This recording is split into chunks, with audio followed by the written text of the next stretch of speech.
দীর্ঘদিন বন্ধ থাকার পর আজ থেকে দেশের সব শিক্ষা প্রতিষ্ঠান খুলেছে। এই মুহূর্তে ব্র্যাক ইউনিভার্সিটিতে আছেন আমাদের সহকর্মী সম্রাট আনোয়ার। সরাসরি যুক্ত হচ্ছি তার সঙ্গে। সম্রাট, আমরা কিন্তু আগের খবরে আমাদের দুইজন সহকর্মীর সাথে যুক্ত হয়েছিলাম, যারা ছিলেন একজন ঢাকা বিশ্ববিদ্যালয় এবং ঢাকা কলেজে। তাদের কাছ থেকে জানছিলাম সেখানে কিন্তু শিক্ষার্থীদের উপস্থিতি তেমনটা নেই। আপনি ব্র্যাক ইউনিভার্সিটিতে আছেন, সেখানে কি অবস্থা দেখতে পাচ্ছেন?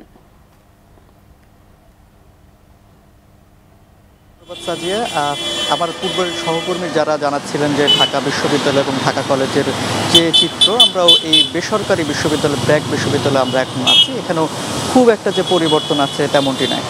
শিক্ষার্থীরা ইতিমধ্যে এসেছেন, তবে শিক্ষার্থীদের যে যারা প্রশাসনের লোকজন আছে, বিশ্ববিদ্যালয় প্রশাসনিক যারা দায়িত্ব পালন করেন, তারা ইতিমধ্যে চলে এসছেন এবং শিক্ষার্থীরা আমরা দেখেছি সকাল থেকে খুবই অল্প পরিমাণে এখানে এসছেন।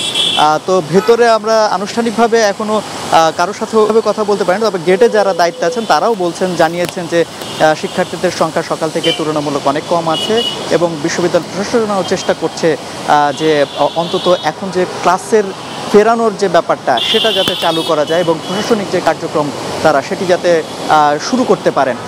তো এটি তারা বলছেন যে শিক্ষার্থীরা যে বিগত এক মাস তারা আন্দোলনে জড়িত ছিলেন এবং যে কারণে বিশ্ববিদ্যালয় এবং ক্লাস থেকে তারা অনেকটাই দূরে। তো এখন সেই পরিবর্তিত পরিস্থিতির পর এখন তাদেরকে ক্লাসে ফেরানোটাই জরুরি বলে মানছেন এবং সেজন্য যা যা করার বিশ্ববিদ্যালয় প্রশাসন থেকে সেভাবেই দায়িত্ব নিচ্ছেন।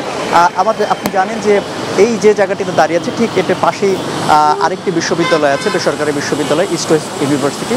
সেখানেও আমরা গিয়েছিলাম। সেখানেও আসলে খুব বেশি যে শিক্ষার্থীরা এসছেন তা নয়, যারাই এসছেন এখনও আনুষ্ঠানিকভাবে সেভাবে ক্লাসেও তারা কিছুক্ষণ আগেও বলছিলেন যে সেভাবে ক্লাসও শুরু হয়নি, তবে কয়েকজন বলছিলেন যে তাদেরকে আনুষ্ঠানিকভাবে সেখানে উপস্থিতিটা কাউন্ট করা হচ্ছে এবং তারপরে তাদের যে কার্যক্রম সেটি মোটামুটি শেষ করছেন। অর্থাৎ তারা যারাই এসছেন এখানে তারা মূলত অনেকদিন পর দেখা সাক্ষাৎ করছেন, আড্ডা দিচ্ছেন এবং বিশ্ববিদ্যালয় কেন্দ্রিক যে তাদের যে মূল আড্ডাটা সেটি তারা দিচ্ছেন। তবে আনুষ্ঠানিকভাবে যে ক্লাস পরীক্ষার বিষয়টি সেটি অন্তত আজকে থেকে শুরু হচ্ছে না।